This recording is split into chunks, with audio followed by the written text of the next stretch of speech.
Pakistan cricket board తీరుపై విమర్శలు కొనసాగుతున్నాయి. జింబాబ్వే పేసర్ బ్లెస్సింగ్ మొజర్బానీ పట్ల పీసీబీ వ్యవహార శైలి ఇందుకు కారణం. టీ20 ప్రపంచ కప్ 2026లో ఆస్ట్రేలియా జట్టుపై సత్తా చాటంతో మొజర్బానీకి ఒక్కసారిగా డిమాండ్ పెరిగింది. ఈ నేపథ్యంలో పాకిస్తాన్ సూపర్ లీగ్ కు చెందిన ఇస్లామాబాద్ యునైటెడ్ ఫ్రాంచైజీ మొజర్బానీని సొంతం చేసుకునే దిశగా ప్రయత్నాలు చేసింది.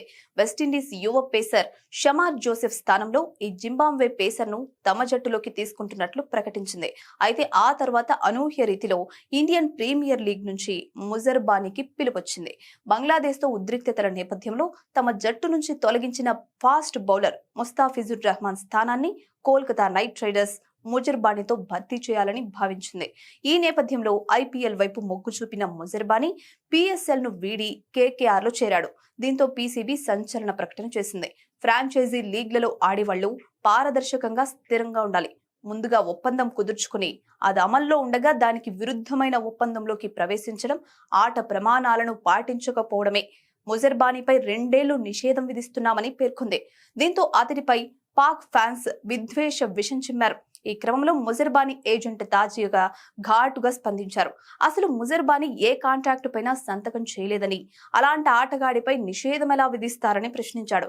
అంతేకాదు అభిమానుల ముసుగులో పిరికి పందలు అతడిపై విషం చిమ్ముతూ ఉంటే చూస్తూ ఊరుకోమని హెచ్చరించాడు. అకారణంగా బ్లెస్సింగ్ పై చర్యలు తీసుకున్నారని, వెంటనే నిషేధం ఎత్తివేయాలని పీసీబీని కోరారు. దీంతో వివాదం ముదిరిపోగా మొజర్బానీ ఏజెంట్ చేసిన ఆరోపణలు నిజమేనని పీసీబీ ధృవీకరించింది. పీసీబీ గాని ఇస్లామాబాద్ గాని ఈ జింబాబ్వే పేసర్ తో రాతపూర్వక ఒప్పందం చేసుకోలేదని అంగీకరించింది. అయితే మౌఖికంగా మాత్రం అతడు పీఎస్ఎల్ లో ఆడేందుకు ఆమోదం తెలిపాడని పేర్కొంది. ఏదేమైనా మొజర్బానీ నిబంధనలను ఉల్లంఘించాడని, అందుకే అతడిపై నిషేధం కొనసాగుతోందని పీసీబీ స్పష్టం చేసినట్లు తెలుస్తుంది.